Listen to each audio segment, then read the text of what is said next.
Welcome to The Leftovers. I'm Rachel Bell. The Leftovers is audio left on the cutting room floor from last week's episode of Your Last Meal. And today, you'll hear never-before-heard cuts from Ani DiFranco, the Grammy Award-winning singer-songwriter who just put out her 23rd album. Very impressive. Yeah. If quantity is what we're going for. They're all really but you've made 23 albums.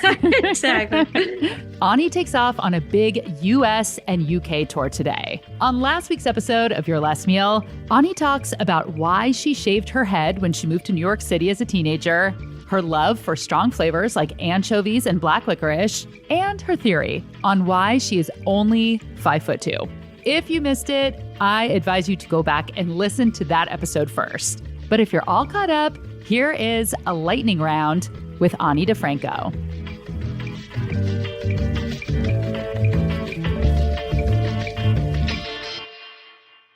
Number one, what is your favorite birthday cake or birthday dessert?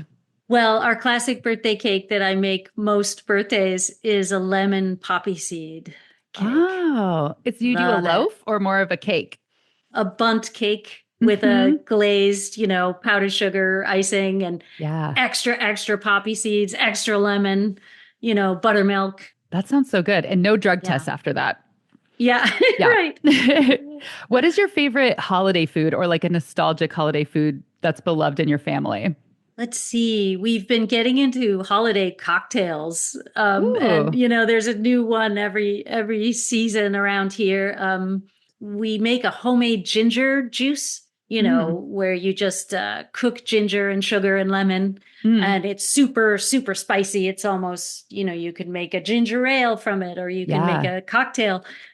And if you just put rum or alcohol of your choice, really, and this ginger juice and cream. Oh, boom, cream. Christmas, the ho, ho, ho. Yeah. It tastes like the holiday antidote. Did you make that drink up?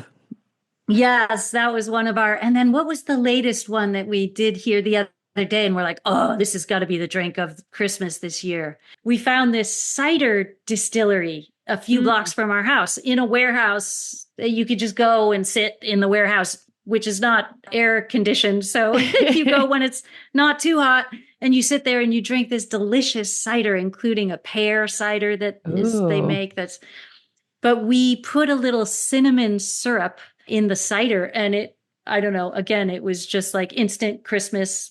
Oh, yeah. Simple cocktail. Oh, yeah.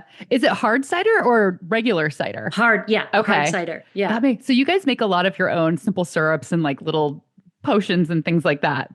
Yeah. Yeah. My husband is extremely creative in the kitchen and I'm more of the workhorse, but together we have fun. I love that. What are you listening to? What do you like to listen to in general, or what are you listening to in the kitchen when you're cooking?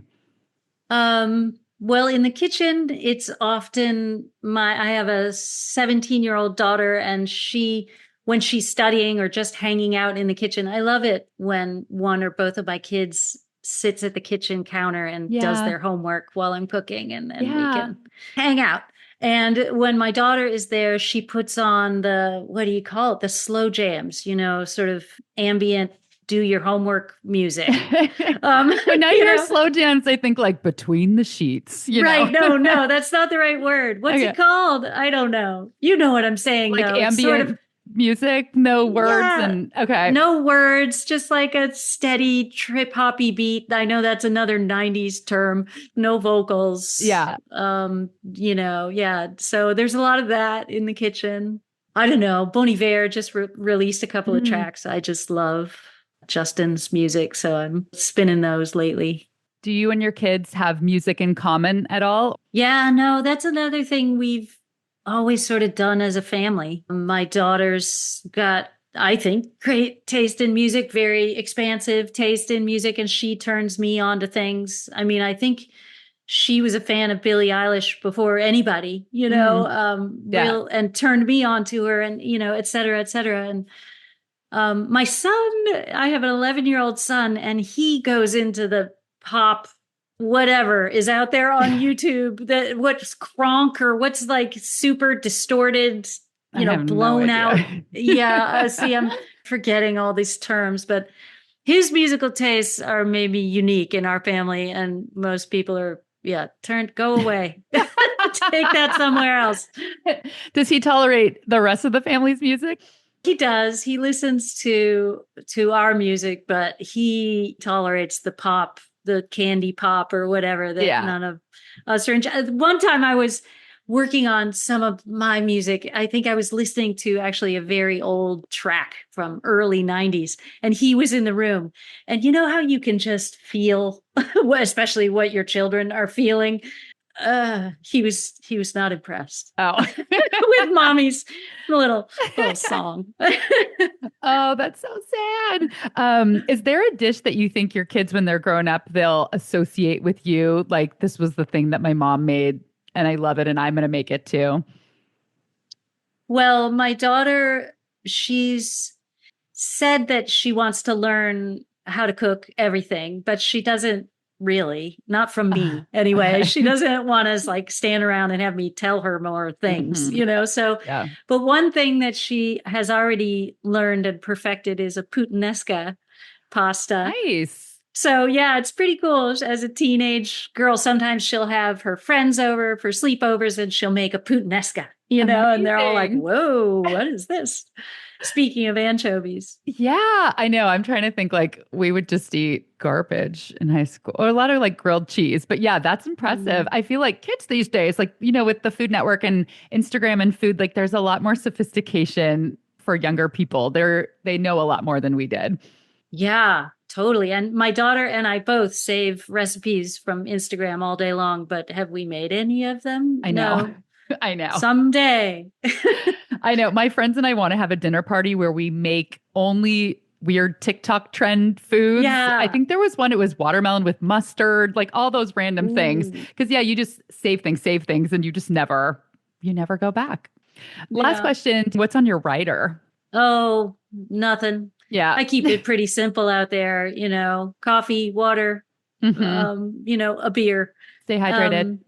Yeah, we used to carry catering when my operation was bigger, but now we just go hunt and gather. It's so funny. Like, I asked this question to musicians, and it's not like it used to be in the 70s, 80s, where there's no more sex, drugs, and rock and roll. Everyone's drinking kombucha and eating hummus. Yeah. I have a new road manager as I'm gearing up to go back out in January, and I was telling her, you could take all the booze and the beer and everything off the rider. We're just all too old. It piles up. And that was Ani DiFranco's Leftovers.